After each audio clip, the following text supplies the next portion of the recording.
Bienvenue à tous dans la chronique manga rematérialisée. Oui, je sais, ça fait très longtemps que je n'avais pas fait de vidéo. Alors, déjà, j'ai une très bonne excuse, il y avait des travaux en bas de chez moi. Quoi, ça marche pas? Comment ça marche pas? Comment ça marche pas? Espèce de fan de manga. Bon, d'abord, disons, le manga que je vais vous présenter aujourd'hui s'appelle Astaroth no Mocha. Bon, alors, je parle du manga, mais en fait, je vais parler surtout de l'anime. Parce que j'ai pas lu le manga. Oui, je te le dis tout de suite, j'ai pas lu le manga, j'ai pas envie de le lire, j'ai envie de le brûler en enfer. C'est tout à fait logique quand on voit la chose. Ceux qui le connaissent savent de quoi je parle. Alors, Astaroth no Mocha, mais de quoi ça parle, voyons? Je suis obligé de raconter. C'est tellement malsain. Calme-toi, calme-toi. Bon, disons, il s'agit de l'histoire de Naoya. Alors, Naoya qui est embauchée en tant que majordome chez la demoiselle Astaroth, qui est une succubus, et qui n'a promis que de... Comment vous dire ça? Voilà. Hein. Seulement si c'est un humain, parce qu'elle n'aime pas les hommes. Alors, attention, quand je dis les hommes, je parle des mâles. Des garçons. Il n'y a aucun sous-entendu, hein, d'accord? Et vu qu'elle ne les aime pas, elle a dit à sa secrétaire, parce que ce n'est qu'une secrétaire parmi d'autres, comme quoi elle ne baiserait seulement si c'est un mâle de type humain. Ouais, le reste, elle s'en fout. Ouais. Et sa secrétaire réussit à décoter Naoya, un homme de 23 ans humain qui cherche un taf. Mais bien sûr, ce qui est tout à fait logique pour ce pauvre Naoya qui a une fille de 10 ans. Quoi? Comment ça, elle a une fille de 10 ans? Alors, pour ceux qui n'avaient pas compris, Naoya a 23 ans. Et il a une fille de 10 ans. Faites le calcul à quel âge il a eu son enfant. Ouais. Ce mec a eu un enfant à 13 ans. Bon, alors plus tard dans la vidéo, vous allez comprendre pourquoi. Parce que je vais vous résumer un peu plus ce qui se passe dans l'anime, même si je vais essayer de spoiler le moins du monde pour ceux qui veulent découvrir cette chose. Oui. Alors, faut savoir comme quoi, au départ, la succube Astaroth, je l'appelle comme ça parce que j'ai oublié son prénom.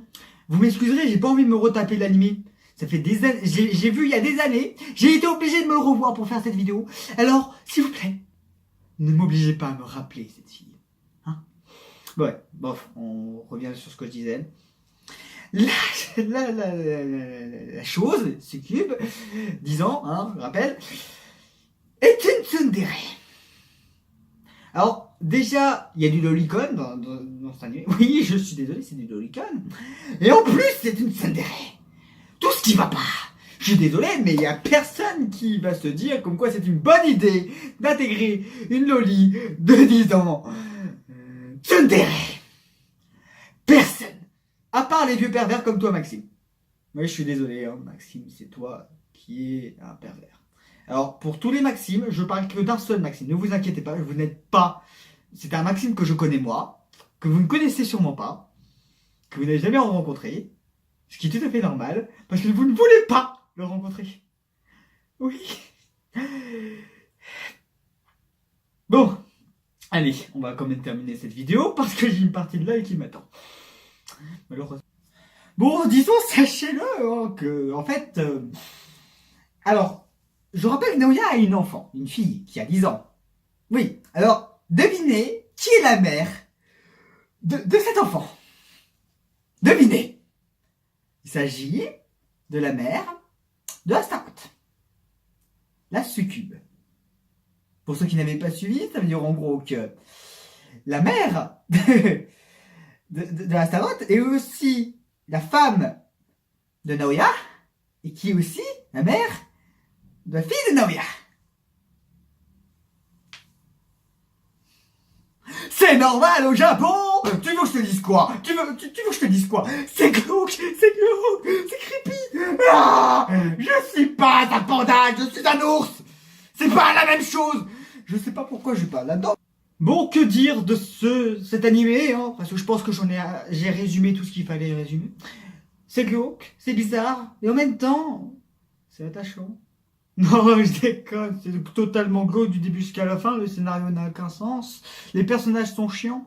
Ouais, bref. C'est un animé assez glauque, et j'avoue que je ne veux pas en entendre parler à nouveau. Mais bon, ce n'est que mon avis, tu peux avoir un autre avis si tu veux, ce n'est pas grave. Personne ne te jugera si ton avis est différent du mien. Et de toute façon, celui qui va se faire le plus juger ici, c'est moi qui m'affiche, étant donné je suis sur YouTube. Bref, j'espère que cette vidéo t'a plu parce que j'ai remanié totalement la chronique manga. Tu as dû le remarquer, ceci est un reboot d'une chronique manga que j'avais fait ultérieurement mais qui était à chier, encore pire que celle que je fais maintenant. Voilà, ça sera tout pour cette vidéo. Tu peux la partager et mettre un like si tu as aimé ou bien sûr t'abonner à ma chaîne pour suivre mes prochaines vidéos. Bien sûr, les vidéos vont continuer, hein, je ne sais pas quand, je ne sais pas où, je ne sais pas à quelle heure, mais en tout cas elles continueront. Allez, à plus sur la toile, c'était Kuma-san.